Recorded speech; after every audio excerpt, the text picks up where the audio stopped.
나도 할 수 있다. 쌍방향 온라인 수업. 안녕하세요.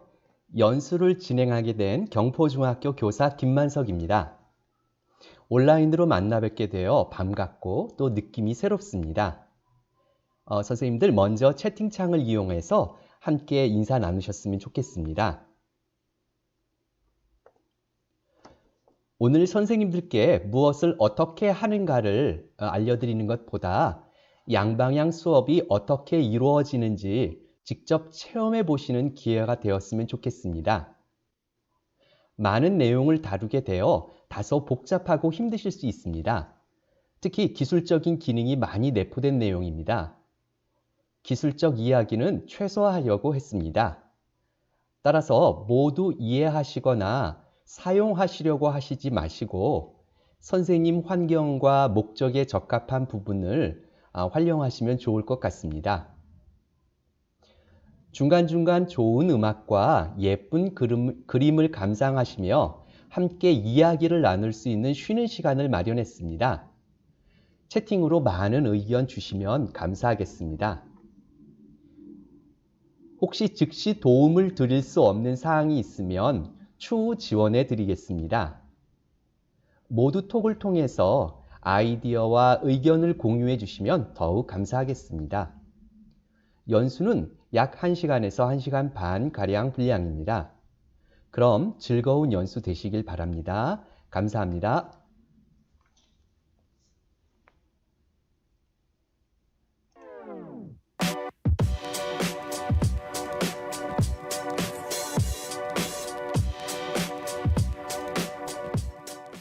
나도 할 수 있다.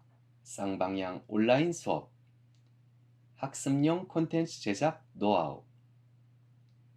시스템 문제 등으로 본 연수가 중지되는 경우 약 3에서 5분 뒤 다시 접속해 주세요. 만약 문제가 해결되지 않으면 채널에 별도 영상으로 탑재하겠습니다. 연수 순서는 다음과 같습니다. 1. 실시간 원격 수업 준비에서는 실시간 원격 수업 전에 알아야 할 기초적인 지식을 안내해 드립니다. 두 번째로 PPT 기반의 동영상 강의 제작에서는 컴퓨터의 화면 녹화 기능을 이용하여 PPT 학습 자료를 바탕으로 영상을 제작하는 방법을 안내해 드립니다.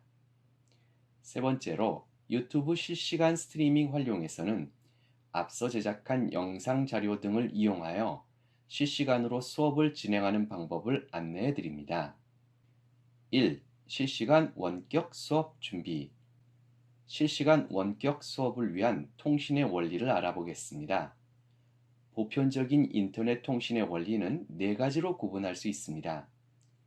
먼저 실시간 통신은 정보의 생산과 흐름 시점이 동일한 방식을 의미합니다. 이에 비해 비실시간 통신은 정보의 생산과 흐름 시점이 서로 다른 방식을 의미합니다. 단방향 통신은 정보의 흐름이 일정한 방향으로 고정된 방식입니다. 즉, 한쪽은 송신만, 다른 한쪽은 수신만 이루어지는 방식입니다. 단방향 통신과 반대로 양방향 통신은 정보의 흐름이 양방향으로 이루어지는 방식입니다. 이 방식들은 다시 실시간이며 단방향이거나 실시간이며 양방향과 같이 서로 혼합된 형태를 갖게 됩니다. 오늘 우리가 최종 목적하는 방식은 바로 실시간 양방향 또는 실시간 쌍방향 통신에 기반한 원격 수업을 운영하는 것입니다.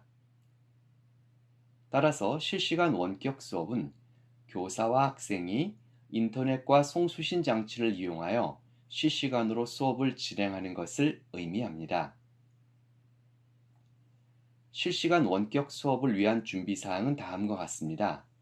첫째로 수업 자료입니다. 문서, PPT, 사진, 동영상, 소리 등 컴퓨터에서 사용 가능한 수업 자료를 준비해야 합니다.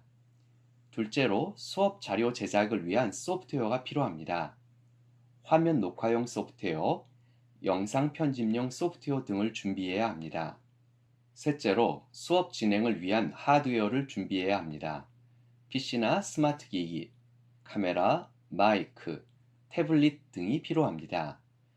넷째로 실시간 방송을 위한 환경을 갖춰야 합니다. 유튜브와 같은 동영상 공유 플랫폼과 스트리밍 장비 또는 스트리밍 소프트웨어 등이 필요합니다. 다소 전문적인 영역이지만 어렵지 않게 구하거나 준비할 수 있습니다.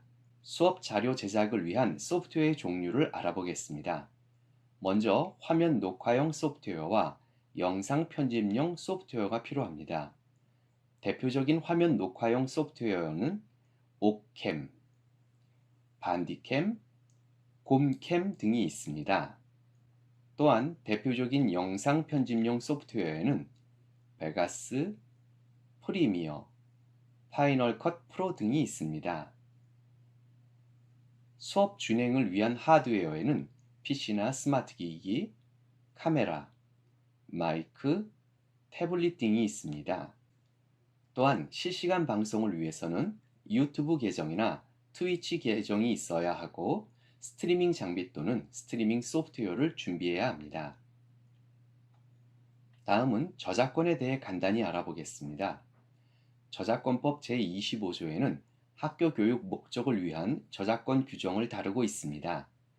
교육자료 제작 및 활용에 앞서 먼저 이를 꼭 확인해 보시는 것이 좋습니다. 아울러 한국저작권위원회에서는 교육 목적 저작물 이용 지침을 자세히 설명한 자료를 제공하고 있습니다. 특히 수업 목적상 필요하다고 인정되는 범위를 구체적으로 설명하고 있습니다. 바로가기 링크의 주소를 이용하면 해당 문서를 편리하게 다운로드할 수 있습니다. 저작권의 범위가 넓고 정확한 판단이 어려우며 상황에 따라 해석이 달라질 수 있으므로 기본적인 작업 단계에서부터 적극적으로 주의하는 것이 바람직합니다.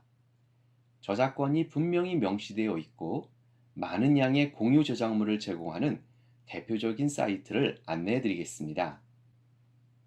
먼저 사진 및 일러스트 등의 자료를 제공하는 사이트입니다. 여러 사이트가 있는데 그 중에 가장 대표적인 사이트는 픽사베이라는 사이트입니다. 이곳에서 제공하는 자료들은 상업적 목적으로도 사용 가능하며 출처를 밝히지 않아도 된다는 특징이 있습니다. 유튜브 오디오 보관함에서는 유튜브 사용자가 자유롭게 사용할 수 있는 음악과 음향 효과를 제공합니다. 특별한 조건이 있는 파일을 제외하면 방대한 양의 음악과 음향을 자유롭게 사용할 수 있다는 특징이 있습니다. 다음은 글꼴 자료입니다. 특히 글꼴에 대한 각별한 주의가 필요합니다.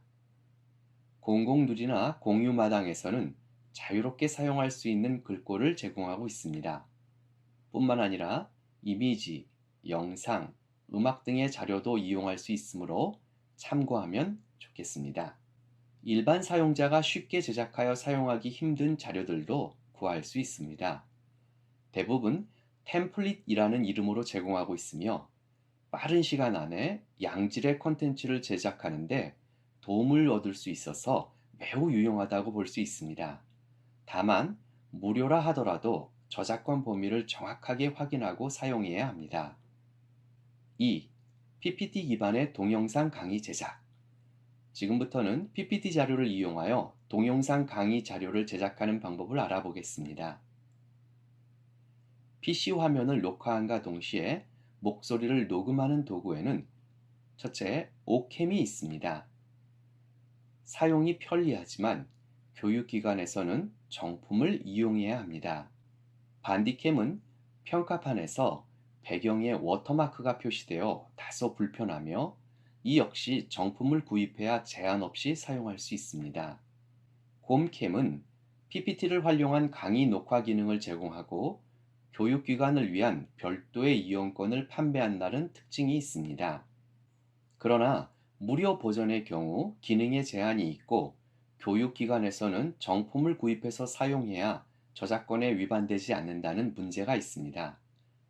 또한 다양하고 편리한 외국 프로그램도 다수 있으나 사용이 어렵거나 저작권 위반 여부를 판단하기 곤란하다는 단점이 있습니다.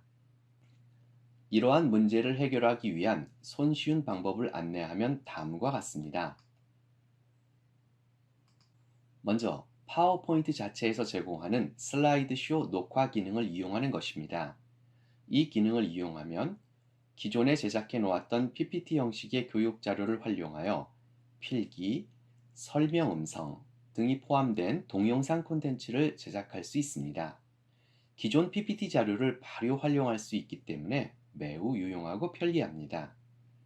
다만 오디오 녹음에 필요한 장비가 필요하고 인터넷 등에 탑재할 때 PPT에 포함된 미디어 자료의 저작권 여부를 꼭 확인해야 합니다.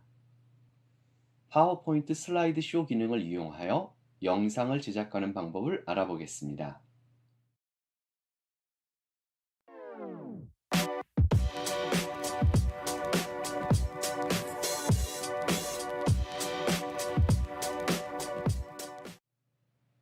파워포인트를 이용하여 수업 동영상을 제작하는 방법을 알아보겠습니다. 녹음을 위해 마이크나 헤드셋을 연결한 뒤 파워포인트 문서를 엽니다. 슬라이드 쇼 메뉴에서 설명 재생, 시간 사용, 미디어 컨트롤 표시를 활성화합니다. 그리고 슬라이드 쇼 메뉴에서 슬라이드 쇼 녹화를 실행합니다. 처음부터 녹음 시작 또는 현재 슬라이드에서 녹음 시작을 선택하여 시작할 수 있습니다. 슬라이드 및 애니메이션 시간과 설명, 잉크, 레이저 포인터 옵션을 활성화하고 녹화 시작을 실행합니다. 화면의 왼쪽 위 모서리에 녹화 도구 모음이 표시되면 녹화가 시작된 것입니다. 이제 슬라이드에 설명을 추가해 봅니다. 펜이나 레이저 포인터를 사용하려면 마우스 오른쪽 버튼을 눌러 포인트 옵션을 클릭하고 도구를 선택합니다. 이 시간 동안은 자동으로 녹화가 중지됩니다. 만약 녹화를 일시 중지하려면 일시 중지 버튼을 누릅니다. 현재 페이지를 다시 녹음하려면 현재 슬라이드 다시 녹화 버튼을 누릅니다. 마우스 휠이나 키보드를 이용하여 이전 페이지로 이동하면 이전 페이지에 있었던 녹화 내용이 사라지고 재녹화가 진행되므로 주의해야 합니다. 모든 녹화가 끝나면 X 표시를 눌러 종료합니다. 지금까지 작업의 결과를 확인하기 위해서는 처음부터를 실행합니다. 이렇게 작성한 슬라이드 쇼를 비디오 파일을 제작하기 위해 파일, 내보내기, 비디오 만들기를 실행합니다. 기록된 시간 및 설명 사용 옵션을 선택하고 비디오 만들기를 진행합니다. 이와 유사한 기능으로는 삽입 메뉴에 화면 녹화 기능이 있습니다. 이것은 슬라이드에 PC 화면을 녹화하여 삽입하는 기능입니다. 영역을 선택하고 녹화를 진행합니다. 종료를 위해서 윈도우 Shift Q를 누릅니다. 녹화된 내용이 자동으로 슬라이드에 추가됩니다.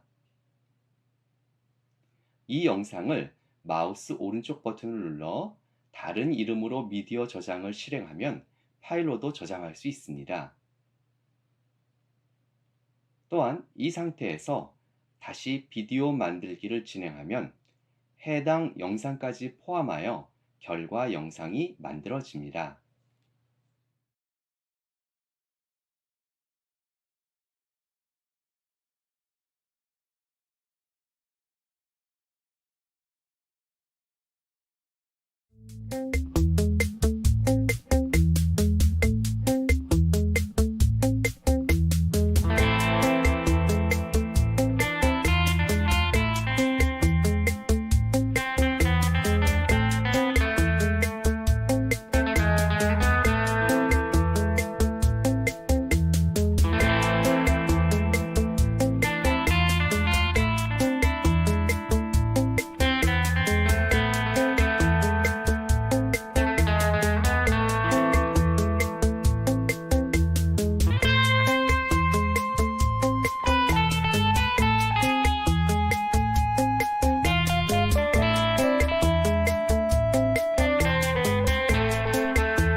아, 파워포인트에 이러한 기능이 있다는 것 알고 계셨는데 많이 사용 안 하셨었어요. 그런데 이번 온라인 학습을 계기로 아주 많이 사용하는 기능 중에 하나인 것 같습니다. 파워포인트가 의외로 다양하게 활용할 수 있다는 아주 좋은 프로그램인 것 같습니다. 특히 이미지 편집이나 교육 자료 제작에도 굉장히 유익한 것 같습니다. 선생님도 많은 활용해 보세요. 물론 앞서 말씀드린 것처럼 상용화된 동영상 캡처 프로그램, 동영상 제작 프로그램을 이용하셔도 됩니다.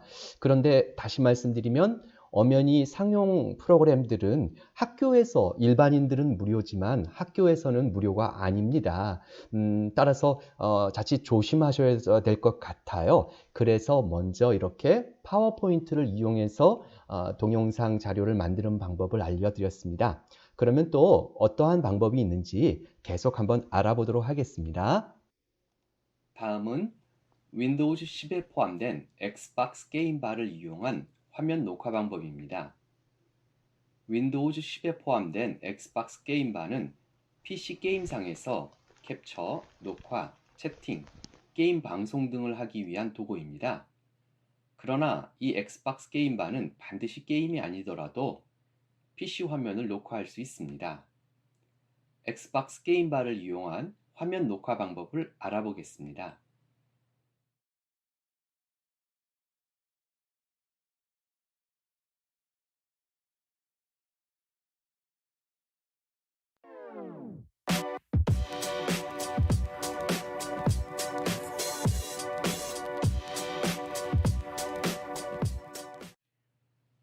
엑스박스 게임바를 이용한 녹화 방법을 알아보겠습니다. 파워포인트 자료를 녹화할 경우에는 파워포인트의 슬라이드쇼 녹화 기능을 이용하면 편리합니다. 그러나 파워포인트 외의 다른 파일, 즉 PDF 파일이나 한글 문서, 웹페이지, 과목별로 사용되는 별도의 프로그램을 배경으로 녹화를 진행하려면 다른 방법을 이용하는 것이 편리합니다. 일반적으로 사용하는 화면 녹화용 프로그램들은 대부분 유료이거나 사용이 까다로운 편입니다. 따라서 간단한 영상을 제작하려면 윈도우 10 자체에서 제공하는 기능을 이용하는 것이 편리합니다. 윈도우 10에서는 화면 이미지 캡처 기능과 게임 영상 녹화 기능을 제공하는데 이것을 이용하는 것입니다. 먼저 단순하게 이미지를 캡처하는 방법은 원하는 화면 위에서 윈도우 Shift S를 눌러서 영역 또는 창을 지정하면 됩니다. 캡처한 이미지는 클립보드에 저장되므로 파워포인트나 한글 문서에서 컨트롤 V를 눌러 붙여 넣으면 됩니다. 이와 유사한 방법으로 화면을 영상으로 녹화하기 위해서는 먼저 대상이 되는 창을 열어놓고 윈도우 G 키를 누릅니다. 녹화 시작 버튼 또는 윈도우 Alt R 키를 눌러 녹화를 진행합니다. 정지 버튼을 눌러 녹화를 종료할 수 있습니다. 이렇게 녹화된 영상은 동영상 캡처 폴더에 저장됩니다. 단 주의할 점은 처음에 녹화를 시작할 때 지정한 대상 프로그램 외에는 녹화가 되지 않는다는 것입니다. 또한 대상 프로그램을 종료하면 녹화도 자동으로 종료된다는 것입니다. 다음은 OBS 스튜디오를 이용한 화면 녹화 방법입니다. OBS는 누구나 자유롭게 사용할 수 있는 오픈소스 소프트웨어입니다. PC 화면 녹화 및 실시간 스트리밍을 지원하며 특히 다양한 소스를 장면에 배치하여 스트리밍 방송 및 녹화가 가능하다는 특징이 있습니다. 유튜브나 트위치 실시간 스트리밍 방송에 매우 유용합니다. 그럼 OBS 스튜디오를 이용하여 화면을 녹화하는 방법을 알아보도록 하겠습니다.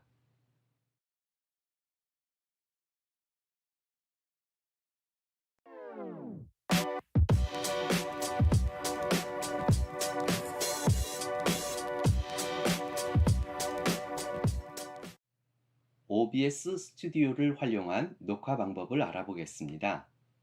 먼저 OBS 사이트에서 OBS 스튜디오를 다운로드하여 설치합니다. OBS를 녹화나 스트리밍으로 사용할 때는 가급적 듀얼 모니터 환경에서 작업하는 것이 편리합니다. OBS를 실행하고 구성 마법사를 진행하면 바로 사용 가능한 상태가 됩니다. OBS에서 가장 기본적인 개념은 프로파일과 장면입니다. 프로파일은 각종 설정을 저장해 놓는 파일을 의미합니다.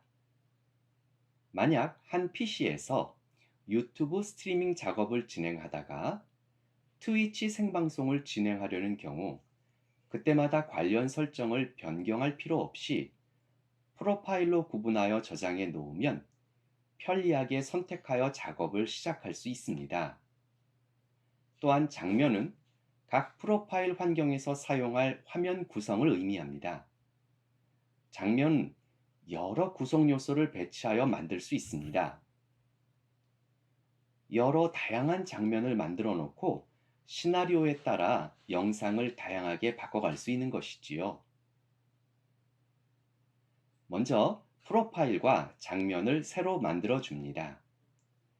그리고 방송 및 녹화를 위한 환경 설정을 실행합니다. 파일 설정을 실행합니다. 설정은 매우 다양한 옵션을 가지고 있으며 작업 결과에 많은 영향을 줍니다.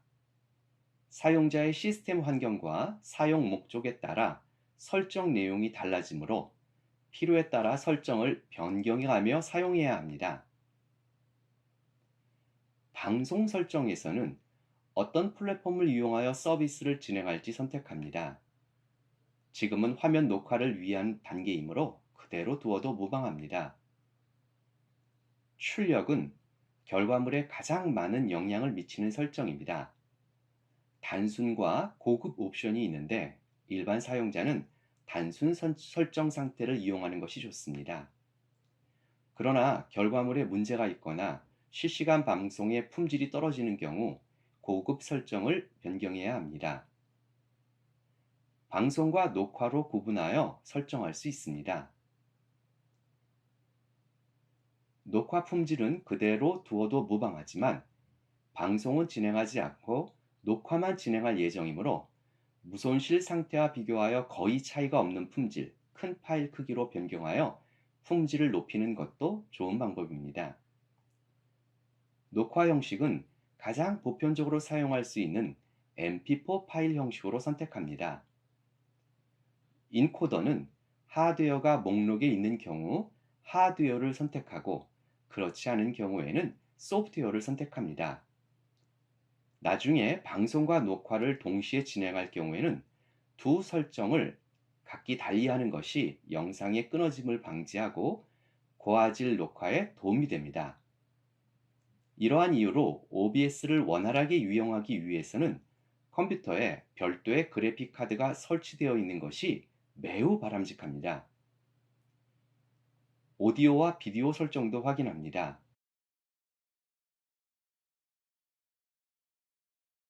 단축키는 실시간 방송에 매우 유용한 기능입니다. 여러 형식의 장면 사이를 오가거나 장면 내의 소스를 제어하는 중요한 역할을 하기 때문입니다. 이제 화면 녹화를 진행하기 위해 소스 목록에서 더하기 버튼을 클릭한 후 디스플레이 캡처를 선택합니다. 확인 버튼을 눌러 진행합니다. 만약 듀얼 모니터를 사용한다면 파워포인트를 주 모니터에 배치하고 OBS를 부 모니터에 배치한 뒤 디스플레이 항목을 선택하여 녹화할 파워포인트인 주 모니터를 지정하는 것이 좋습니다. 확인 버튼을 누르면 녹화가 준비됩니다. 녹화를 시작하려면 녹화 시작 버튼을 누릅니다. 녹화를 중지하려면 녹화 중단 버튼을 누릅니다. 녹화된 영상은 동영상 폴더에 저장됩니다. 이렇게 녹화한 영상을 동영상 편집 프로그램으로 수정 및 편집하여 최종 결과물을 제작합니다.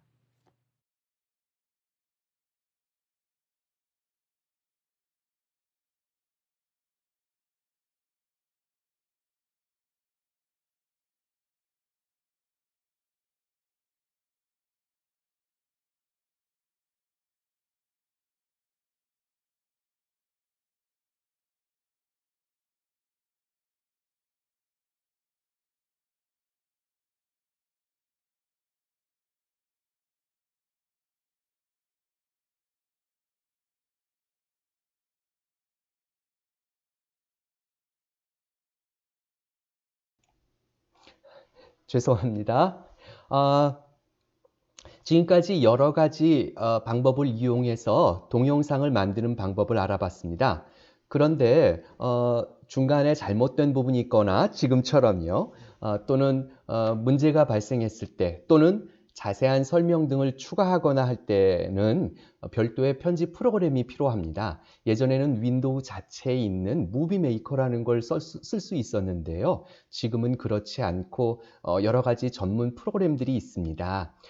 오늘 소개할 것은 이것도 역시 학교에서 사용하려면 정품으로 구입해서 사용하셔야 합니다만 일반 사용자에겐 무료인 이 곰 믹스라는 것을 이용해서 간단하게 영상 편집하는 것을 안내해 드리도록 하겠습니다.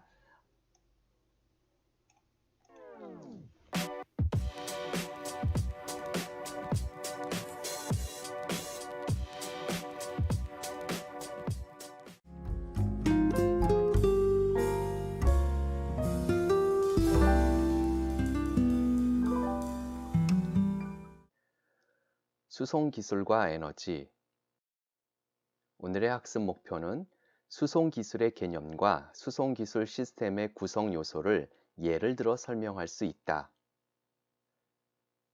다시 하겠습니다. 오늘 학습을 통해 여러분들은 수송 기술의 개념과 수송 기술 시스템의 구성 요소를 예를 들어 설명할 수 있습니다. 또한 수송 기술의 특징과 발달 과정을 설명할 수 있습니다. 곰믹스를 이용하면 동영상을 편리하게 편집할 수 있습니다. 먼저 우측 상단에 파일 추가를 이용해서 편집할 미디어 소스를 가지고 옵니다.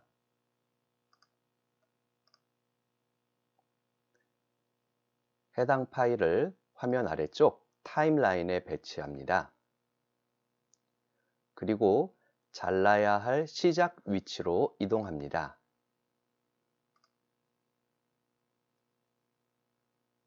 상단에 있는 자르기 도구를 이용하여 시작 지점을 잘라냅니다. 그리고 잘라내야 할 끝 위치로 이동한 후에 다시 자르기를 실행합니다. 하나의 영상이 3개의 영상으로 분리된 것을 알 수 있습니다. 이제 이 가운데에 있는 영상이 불필요하므로 삭제를 합니다. 그러면 불필요한 부분을 잘라내고 필요한 부분만 남게 됩니다. 이제 이 결과 파일을 동영상으로 만들기 위해 인코딩 시작 버튼을 눌러줍니다. 적절한 파일명을 입력합니다. 정상적으로 완료된 것을 알 수 있습니다. 수송 기술과 에너지. 오늘 학습을 통해 여러분들은 수송 기술의 개념과 수송 기술 시스템의 구성 요소를 예를 들어 설명할 수 있습니다. 또한 수송 기술의 특징과 발달 과정을 설명할 수 있습니다.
어떠셨나요? 지금까지 온라인 실시간 교육, 특별히 양방향 교육에 대한 기본 개념과 그리고 우리가 그 양방향 교육에서 제공해야 될 동영상 콘텐츠를 간단하게 제작하는 방법을 알아보았습니다. 그런데 상용화된 프로그램을 이용해도 되지만 우리가 쉽게 구할 수 있는 방법을 통해서 동영상 콘텐츠를 제작하는 방법을 알아보았습니다. 그리고 간단한 프로그램을 이용해서 잘못된 부분을 편집하는 방법까지 알아봤습니다. 이제 남은 단계는 실제 이러한 콘텐츠를 가지고 이렇게 양방향으로 학생들에게 정보를 전송하는, 즉 소통하는 것이 마지막 남은 단계입니다. 그것을 일반적으로 온라인 스트리밍이라고 많이 이야기합니다. 온라인 스트리밍, 즉 온라인 방송을 하기 위해서는 여러 플랫폼이 있습니다.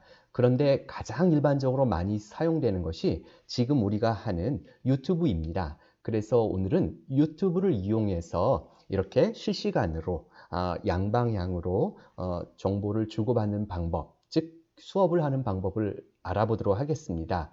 그런데 유튜브만 있으면 안 되겠지요. 바로 제가 만들어 놓은 자료들, 또 선생님 이렇게 실시간으로, 아이고 죄송합니다. 쉬는 시간이라고 하는 것 같습니다. 네, 저희 학교 종소리입니다. 이게 바로 실시간 그 교육의 그 묘미인 것 같습니다. 만약에 학생하고 이렇게 수업하다가 종소리가 났다면 학생들도 아마 생각이, 느낌이 다를 것 같습니다. 네, 어디까지 얘기했는지 까먹었습니다. 네, 유튜브만 있어서는 안 될 거예요. 제가 만들어 놓은 자료, 또 제가 말하는 것, 이러한 것들을 유튜브 쪽으로 밀어주는 부분이 필요하죠. 그런 것을 인코더라고 합니다. 일반적으로는 하드웨어를 사용했어요. 아주 비싸서 수백만 원이 되는 것들도 있고 한데, 바로 무료로 소프트웨어 방법으로 쓸 수 있는 것을 오늘 소개해 드리려고 합니다. 바로 직전에 OBS라는 것을 이용해서 영상 콘텐츠를, 영상 자료를 만들었는데, 그 OBS가 바로 스트리밍, 즉 내가 가진 정보를 유튜브라는 것을 통해서 인터넷에 뿌려주는 그러한 서비스, 즉 인코더 기능을 하는 무료 소프트웨어입니다. 그럼 지금부터 OBS를 이용해서 스트리밍을 진행하는 방법을 알아보겠습니다. 그런데 이 OBS는 워낙 광범위하기 때문에 제가 이 시간에 다 설명해 드릴 수는 없어요. 또 설명해 드려도 쉽게 적용하시기가 쉽지가 않습니다. 따라서 오늘은 간단하게 개념만 이해를 하시고요. 필요하신 경우 인터넷이나 또는 유튜브를 통해서 보다 더 많은 정보를 찾아보실 수가 있습니다. 요즘 많은 유튜버들이 바로 지금과 같은 이 시스템, 제가 하는 연수 시스템을 이용해서 똑같이 진행하고 있습니다. 이렇게 의견을 많이 보내주시면 감사하겠습니다. 유튜브 실시간 스트리밍 활용. 유튜브는 세계 최대 규모의 동영상 플랫폼 중 하나입니다. 동영상 제작사가 일방적으로 콘텐츠를 제공하는 것이 아니라 사용자 스스로 자신의 동영상을 탑재하여 전 세계에 공유한다는 것을 주 목적으로 합니다. 이는 UCC의 등장과 폭발적인 확산에 주도적인 역할을 했다는 의미가 있습니다. 유튜브는 PC, 스마트 기기, TV 등 다양한 장치에서도 활용이 가능하고 4K, 8K 고화질 동영상을 지원하며 360도 동영상을 제공하는 등 지속적으로 변화하고 있습니다. 유튜브 실시간 스트리밍은 사용자가 웹캠이나 스마트 기기를 이용하여 촬영한 영상을 다수의 시청자가 동시에 시청할 수 있도록 하는 서비스입니다. 전문 촬영 장비를 갖추지 않더라도 스트리밍 장비를 이용하여 다양한 방식으로 실시간 스트리밍을 진행할 수 있습니다. 채널 구독자가 1000명 이상인 경우 스마트폰만으로도 실시간 스트리밍 방송을 진행할 수 있습니다. 유튜브 실시간 스트리밍은 다양한 활동에 접목할 수 있습니다. 학교 행사에서의 사례를 설명해 드리겠습니다. 한 학교에서 학생들을 대상으로 공기 놀이 대회를 진행했습니다. 진행팀에서는 두 가지 고민을 하게 되었습니다. 많은 팀을 구성하여 동시에 게임이 진행되어야 하는데 학생들이 돌아다니며 관람하는데 불편함이 있다는 것입니다. 또한 학교 체육관에 설치되어 있는 대형 빔 프로젝트와 스크린을 이용하면 좋을 것 같다는 의견이 있었지만 적당한 촬영 장비와 전송 장비가 없다는 문제가 발생하였습니다.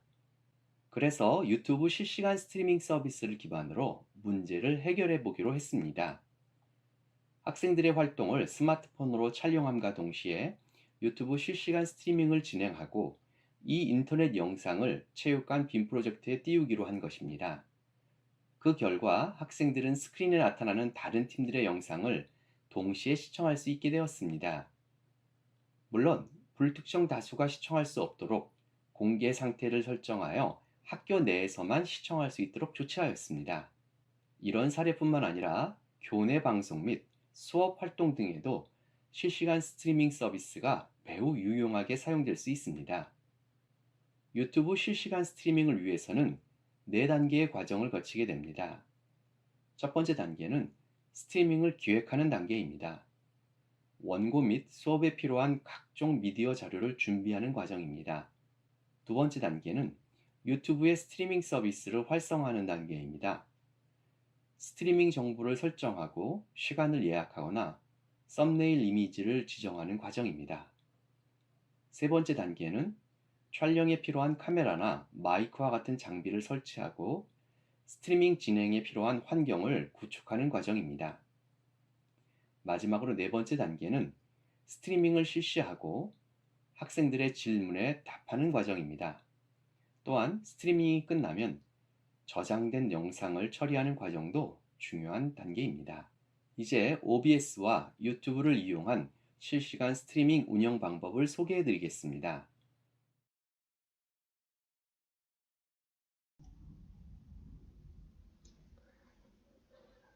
네, 지금 무료 예쁜 서체는 강원교육 모두체 2종, 그리고 강원교육 현옥샘체, 강원교육 새엄체, 강원도 교육청 홈페이지 배너에 있다고 메시지를 주셨어요. 정말 좋은 정보 감사합니다. 그리고 그 전에 또 이런 유용한 자료가 어디 있는지 관심을 가져주시는 것 같습니다. 잠깐 시간을 내서 한 가지 말씀을 드리겠습니다. 이 저작권이 참 중요한데요. 제가 그 몇 해 전에 저작권 소송에 한번 휘말린 적이 있었습니다. 과연 어떤 것 때문에 저작권에 위배를 해서 소송에 걸렸을까요? 한번 맞춰보세요. 힌트를 드리겠습니다. 제가 오늘처럼 유튜브에 어떠한 자료를, 컨텐츠를 탑재해서 벌어진 일이었습니다. 그래서 어떤 저작권을 가지고 있는 단체로부터 소송을 당하게 됐습니다. 자, 과연 제가 무슨 것을 잘못해서 소송을 당했을까요? 자, 한번 맞춰봐 주시겠어요?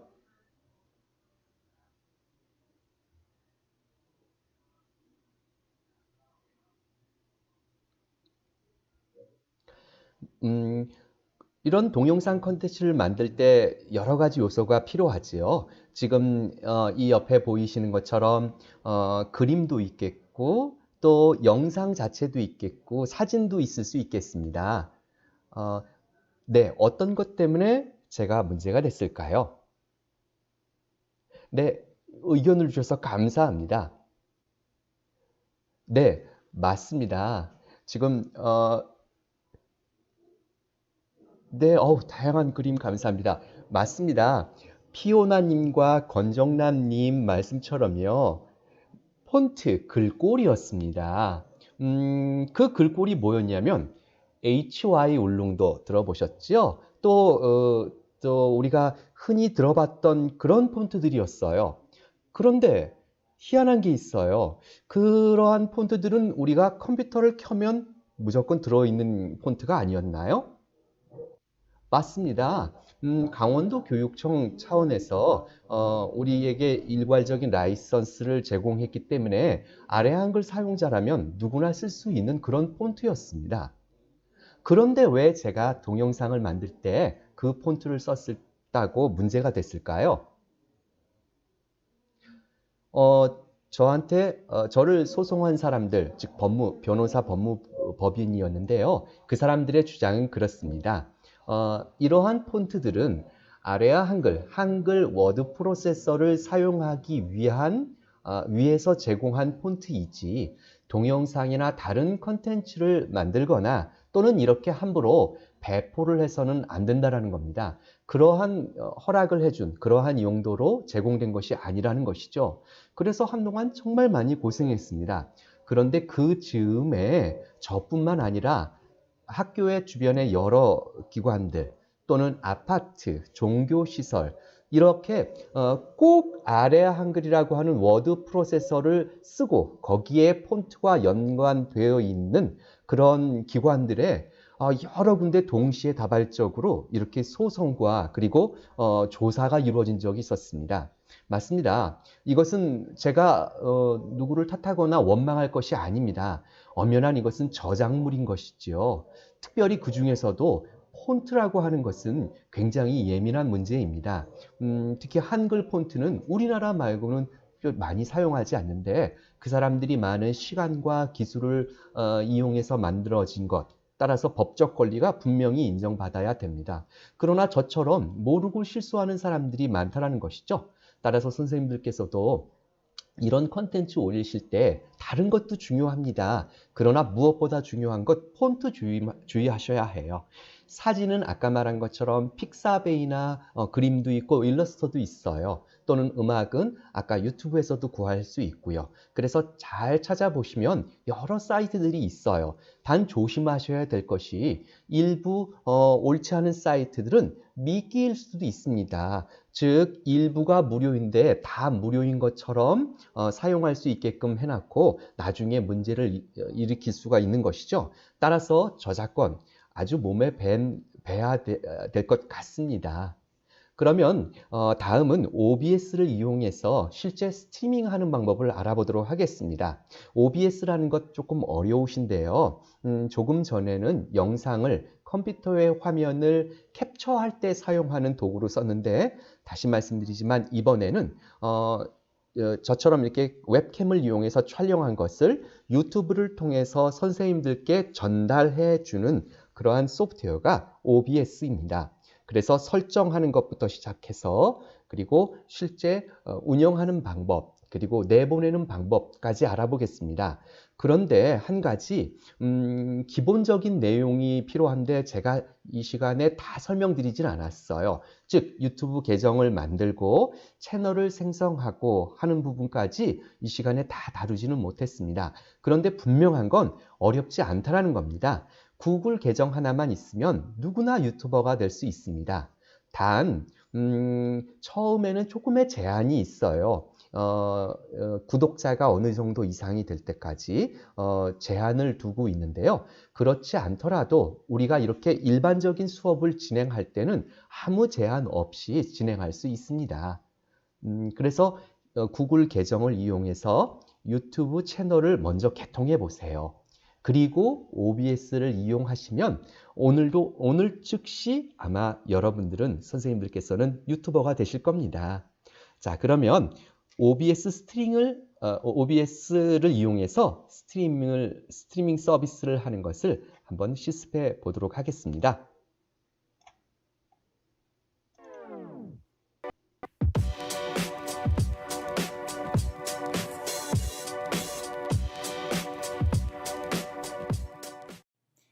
OBS를 이용하여 실시간 스트리밍을 진행하려는 경우 먼저 구글 계정이 필요하고 구글 계정으로 유튜브에 로그인해야 합니다. 또한 동영상을 업로드하거나 댓글 달기, 재생 목록 만들기 등의 활동을 하려면 유튜브 채널을 만들어야 합니다. 이 과정은 어렵지 않게 진행할 수 있으며 자세한 설명은 유튜브 고객센터의 도움말을 이용하는 것이 편리합니다. 계정과 관련된 사항은 계정 및 설정 관리 메뉴에서, 채널이나 온라인 스트리밍과 관련된 사항은 채널을 만들고 성장시키기 메뉴에서 확인할 수 있습니다. 채널이 만들어지면 상태 및 기능에서 채널과 관련된 상태를 확인할 수 있습니다. 유튜브 초기 화면에서 계정 아이콘을 눌러 유튜브 스튜디오를 실행하면 채널로 이동할 수 있습니다. 또한 유튜브 스튜디오를 이용하면 대시보드 보기, 내가 업로드한 동영상 관리, 재생 목록 관리 등이 가능하고 채널의 각종 분석 및 댓글 등을 확인할 수 있습니다. 동영상의 업로드나 실시간 스트리밍의 시작은 우측 상단에 플러스 아이콘을 눌러 진행합니다. 실시간 스트리밍을 눌러 실시간 스트리밍을 준비합니다.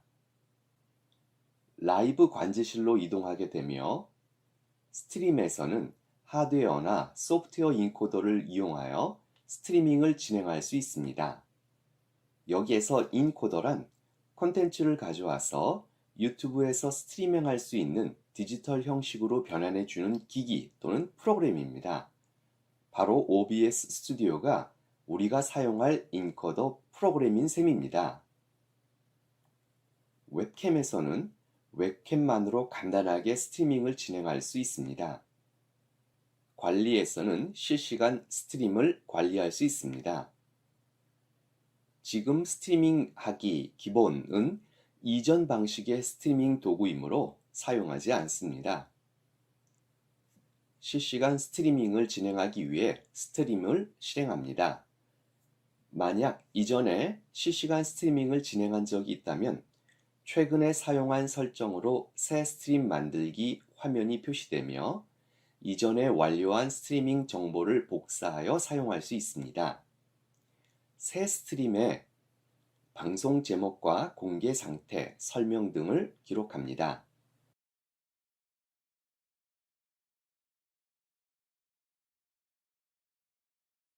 또한 예약을 설정하거나 미리 보기 썸네일 이미지를 설정할 수 있습니다.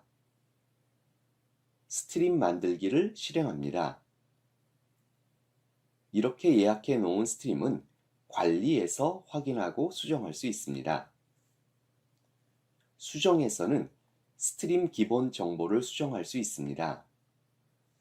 스트림 설정의 스트림 키는 스트리밍 장비와 연결하기 위한 코드이며 중요한 의미를 가집니다. 이 스트림 키를 복사해서 OBS에 적용해야 합니다. 스트림 지연 시간은 송수신에 필요한 시간적 여유를 설정하는 것으로 기본 지연 시간은 송수신 시점이 약 10초 정도가량 차이가 발생하는 대신 좋은 해상도를 제공할 수 있고 매우 짧은 지연 시간은 송수신이 거의 동시에 이루어져서 실시간 참여가 있는 상호작용이 활발한 실시간 스트림에 사용하면 좋지만 해상도가 제한되며 버퍼링의 문제가 발생할 가능성이 커집니다. DVR을 활성화하면 시청자가 실시간 스트림을 다시 보게 할 수 있습니다. 즉, 내 동영상 목록에 저장되어 추후 다시 보거나 편집이 가능합니다. 인코더에서 방송과 동시에 녹화가 가능하지만 DVR 기능을 사용하는 것이 좋습니다. 다만 인코더를 통해 직접 녹화하는 것에 비해 유튜브 DVR 녹화 방식은 화질에 제한이 있습니다. 화면 상단에 있는 공유를 누르면 실시간 스트리밍 공유를 위한 주소를 확인할 수 있습니다. 실시간 스트림 설정에서는 실시간 채팅에 대한 설정을 확인하고 변경할 수 있습니다. 실시간 채팅 메뉴에서는 실시간 채팅 참가자의 목록을 확인하거나 타임 스탬프를 표시할 수 있습니다. 새 창에서 채팅을 눌러 별도의 창으로 채팅을 관리할 수 있으며 OBS의 화면 구성에서 채팅창을 삽입할 때 주소를 사용합니다. 이렇게 모든 준비가 끝나면 이제는 OBS에서 스트리밍을 준비해야 합니다. OBS를 실행한 뒤 프로파일을 선택하거나 추가합니다. 설정을 실행하여 방송을 선택합니다. 다양한 서비스를 이용하여 방송을 진행할 수 있습니다. 대표적으로 트위치와 유튜브가 있으며 동시에 여러 방송을 진행하기 위한 리스트림 I가 있습니다. 모두 보기를 누르면 페이스북 라이브나 카카오 TV, 아프리카 TV 등을 선택할 수 있습니다. 서비스를 유튜브로 선택합니다. 유튜브 라이브 관제실에서 제공하던 스트림 키를 이곳에 붙여 넣습니다. 출력 설정에서는 비디오 비트레이트와 인코더가 중요한 의미를 갖습니다. 여기에서 비트레이트는 초당 처리하는 데이터의 크기를 의미합니다. 동영상에서 화질은 해상도와 함께 비트레이트 크기가 중요한 역할을 합니다. 해상도가 아무리 높아도 비트레이트가 낮으면 화질이 나빠지게 됩니다. 반대로 비트 전송률을 높이면 화질이 좋아지지만 컴퓨터나 네트워크 성능에 따라 끊어짐이나 지연이 발생할 수 있으므로 적당한 값을 지정해야 합니다. 유튜브에서 설명하는 라이브 인코더의 비트 전송률은 1920-1080 FHD 해상도에서 약 3000에서 6000kbps를 권장하고 있습니다. 비디오 설정에서는 해상도를 지정할 수 있습니다. 또한 프레임 레이트를 조정할 수 있는데 여기에서 프레임 레이트는 1초에 재생되는 이미지의 수를 의미합니다. 숫자가 크면 더 부드러운 움직임을 표현할 수 있지만 일반적인 경우에는 29.97이나 30프레임을 선택합니다. 단축키는 장면에 소스를 추가한 뒤에 설정하는 것이 바람직합니다. 이제 장면 목록을 새로 추가합니다. 또한 그 장면에 추가될 소스 목록을 추가합니다. 만약 문서를 기본 배경으로 할 예정이라면 디스플레이 캡처를 선택하고 문서가 준비된 모니터를 선택합니다. 또한 웹캠을 이용하여 자신의 모습을 표시하기 위해 비디오 캡처 장치를 선택합니다. 소스가 삽입되면 위치와 크기를 변경할 수 있습니다.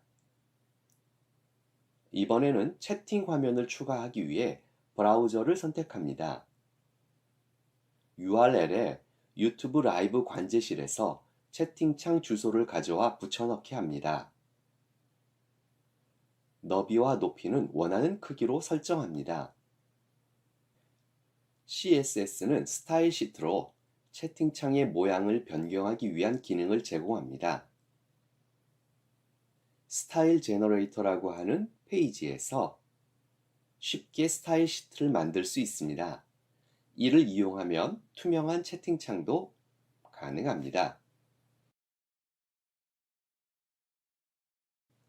소스 목록에는 지금까지 추가한 소스가 표시됩니다. 이것은 레이어의 개념을 가지고 있어서 위쪽에 있는 소스가 아래쪽에 있는 소스를 가리게 됩니다. 또한 눈 모양의 아이콘을 이용하여 소스의 출력 상태를 변경할 수 있습니다. 실시간 스트리밍 중에도 수시로 출력 상태를 변경할 수 있습니다. 잠금 아이콘을 누르면 소스 목록 편집이 잠기게 되어 실수로 선택되는 것을 방지할 수 있습니다. 이렇게 소스 목록에 대한 작업이 끝나면 설정 단축키에서 장면을 선택하기 위한 단축키와 소스를 표시하거나 감추기 위한 단축키를 설정하여 사용하는 것이 좋습니다. 오디오 믹서에서는 각종 오디오 소스의 볼륨과 좌우 균형 등을 설정하거나 모니터링할 수 있습니다. 실시간 스트리밍에서 가장 어렵고 또한 까다로운 부분이 출력 설정과 함께 오디오 음질 문제입니다.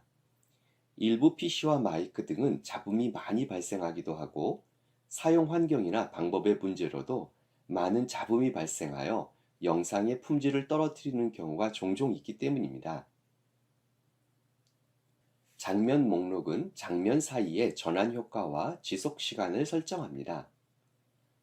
이제 모든 준비가 끝났으므로 방송 시작을 누릅니다. 유튜브 라이브 관제실로 이동하면 연결 상태가 표시되며 잠시 후 우측 상단의 시작 버튼이 활성화됩니다.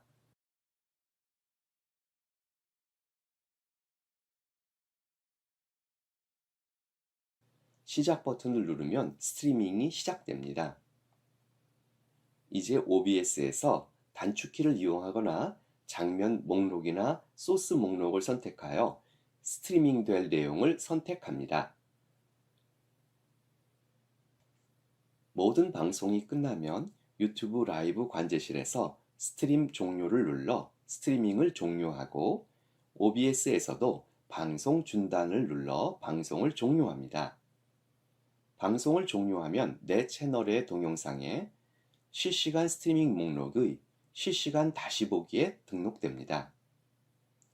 OBS를 통해 영상을 녹화했다면 영상을 편집하여 재사용할 수 있으며 유튜브에서도 자체 동영상 편집 기능을 이용하여 수정하거나 다운로드하여 다양하게 활용할 수 있습니다.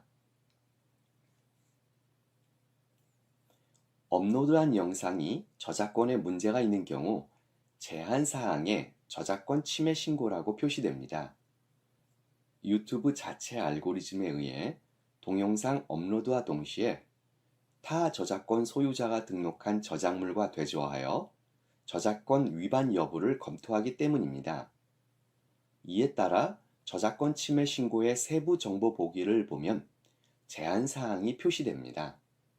일반적으로 단순히 동영상의 수익을 창출할 수 없을 뿐 특별한 제한이 있지는 않기 때문에 걱정하지 않아도 됩니다. 다만 일부 저작권 침해의 경우 자동으로 영상 시청이 차단되는 경우가 발생합니다. 이러한 유튜브의 방침은 추후 발생할 수 있는 저작권 분쟁을 사전에 예방할 수 있는 장치이므로 잘 검토해야 하겠습니다.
네, 어떠셨나요?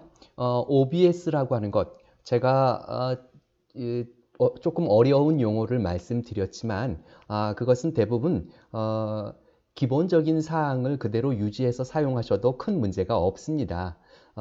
그러나 이제 막상 하시다 보면 필요에 의해서 정확한 것을 또 요구하게 되시고 하나씩 더 알아가시게 되니까 걱정하시지 않으셔도 되겠습니다. 아까 말씀드린 것처럼 구글 계정이 있고 유튜브 채널만 있다면 오늘 바로라도 온라인 이렇게 실시간 방송을 진행할 수 있습니다. 이미 유튜브에는 많은 유튜버들이 각종 장르에서 여러 가지 활약을 하고 있습니다. 어제 연수에서도 간단하게 소개해 드렸던 것처럼 이미 많은 젊은이들이 이 유튜브를 통해서 이 경제적 부를 얻고 있다라는 것이죠. 따라서 이 OBS와 유튜브 시스템을 이용해서 수업에도 적극적으로 활용할 수 있다면 좋을 것 같습니다. 그런데 고민을 조금 하실 거예요. 첫째, 이렇게 카메라가 없으셔서 안 되시는 경우가 있다고 하실 텐데요. 꼭 카메라, 지금 저는 오래된 웹캠을 사용하고 있습니다. 구입한 지 한 10년 정도 된 것 같습니다. 지금은 단종돼서 없는 걸 사용하고 있는데요. 꼭 웹캠이 없더라도 얼굴을 촬영할 수 있습니다. 바로 이 스마트폰을 이용하는 것입니다. 스마트폰에 있는 카메라를 이용해서 촬영함과 동시에 그것을 컴퓨터로 내보낼 수가 있습니다. 물론 조건은 같은 네트워크망에 있어야 하지요. 그래서 무선 공유기가 있으면 카메라만으로도 선생님의 얼굴을 학생들에게 보여줄 수가 있는 겁니다. 뉴스 같은 데 보면 어느 학교에서 이렇게 온라인 쌍방향, 양방향 수업을 한다라고 하는 장면에 보면 선생님들이 이렇게 스마트폰을 거치대에 놓고 이렇게 있지 않습니까? 바로 그것이 그와 같은 원리입니다. 스마트폰에서 촬영한 영상을 이 OBS를 통해서 유튜브로 스트리밍하는 것이죠. 또 마이크가 없어서 녹음이 어렵다고 하시는 분들을 종종 봤습니다. 네, 저는 이렇게 그 전문가용 핀 마이크를 지금 사용하고 있습니다. 그런데 이런 헤드셋도 마이크가 달린 헤드셋도 좋습니다. 그러나 그것 무엇보다 또 좋은 것은 또 스마트폰입니다. 스마트폰 자체의 녹화 기능을 이용하거나 또는 헤드셋을 스마트폰에 연결해서 녹음을 하면 주변의 잡음이 최소화돼서 아주 좋은 음질의 결과물을 얻을 수 있기 때문입니다. 그래서 제가 드리고 싶은 말씀은 지금 제가 구현하고 있는 이러한 것들이 굉장히 어렵거나 전문적인 영역만은 아니다라는 것입니다. 우리가 가지고 있는 기자재와 그리고 우리가 쉽게 사용할 수 있는 시스템만으로도 쉽게 이렇게 다양한 서비스를 또는 활동을 진행할 수 있다는 것입니다. 이제 연수를 거의 마쳤는데요. OBS, 자세한 것은 인터넷이나 유튜브에 보시면 그 노하우들을 많이 얻을 수 있어요. 아까 BPS 얘기도 해주셨고요. 화질 문제도 제가 말씀을 드렸는데요. 이런 것도 해결하는 방법. 또 뒤에 지금 보시면 이게 연수원입니다. 제가 지금 연수원 마당에서 하고 있는 것이 아니고요. 사실은 이렇게 편집을 하고 있는 것입니다. 그래서 이번에는 제가 지금 어떻게 이 영상을 보내고 있는지, 어떻게 지금 방송을 하고 있는지 OBS의 환경을 보여드리도록 하겠습니다. 그러니까 지금 현재의 상태를 그대로 보여드리는 거죠. 잠깐만 기다려 보세요.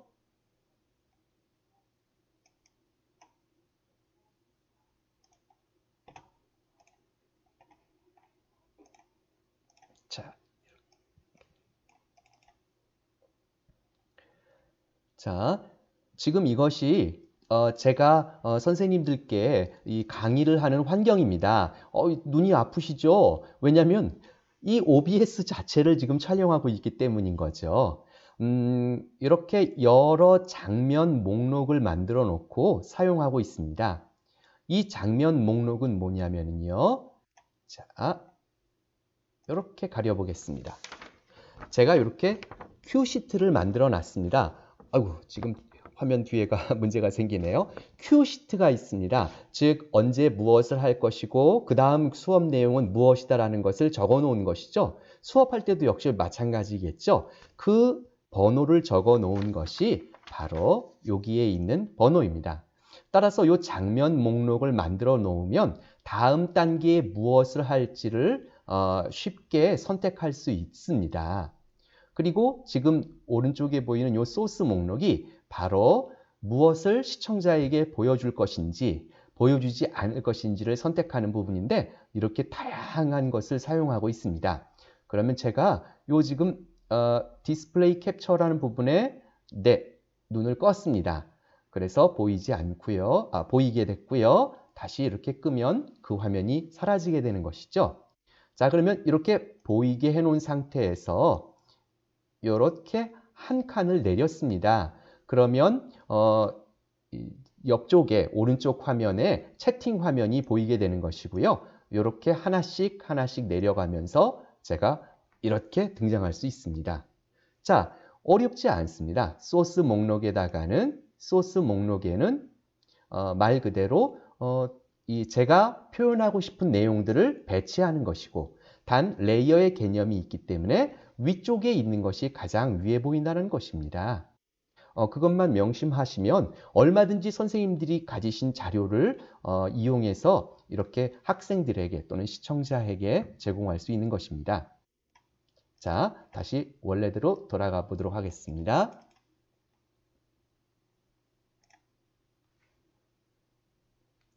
네, 다음은 이제 마무리 단계입니다.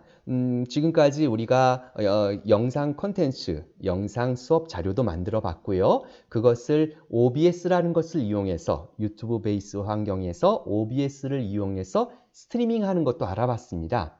그런데 약간 아쉬운 부분이 있습니다. 이 유튜브 주소의 특성은 주소가 조금 이해하기 어렵다는 특징이 있고요. 또 새로 유튜브에 어떤 내용을 올리면 주소가 계속 바뀐다고 하는 문제점도 있습니다. 그래서 사용자 입장에서 볼 때는 접속하려면 굳이 유튜브에 들어가서 특정한 제목을 입력하거나 채널에 접속해야 되는데 다른 방법이 있습니다. 바로 그렇게 복잡한 주소를 간단하게 줄여주는 기능을 이용하는 것이 아주 편리합니다. 따라서 이렇게 지금까지 좋은 컨텐츠를 만드는 것, 그리고 잘 스트리밍하는 것도 중요하지만 앞으로 즉 사용자의 편의를 학생들의 편의를 생각하는 그러한 방법들도 한번 생각해 보면 좋을 것 같습니다. 자, 끝으로 영상 시청자를 위한 방안이 있어야 합니다. 유튜브 영상은 이와 같이 각기 고유 주소를 갖습니다. 그러나 주소가 복잡하기 때문에 전달이 쉽지 않고 영상을 수정해서 다시 유튜브에 올리면 주소가 다시 변경된다는 문제점이 있습니다. 이러한 문제를 해결하기 위해서 단축 주소 사이트를 이용합니다. 이렇게 복잡한 유튜브 영상 주소를 내가 원하는 유의미한 주소로 변경하여 시청자들에게 제공하면 이해가 쉽고 연결된 영상을 변경할 수 있다는 특징이 있습니다. 또한 개인 채널 페이지를 잘 구성하여 채널 방문자를 위한 편의성을 높이는 것도 좋은 방법입니다.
네, 연수 잘 들으셨나요?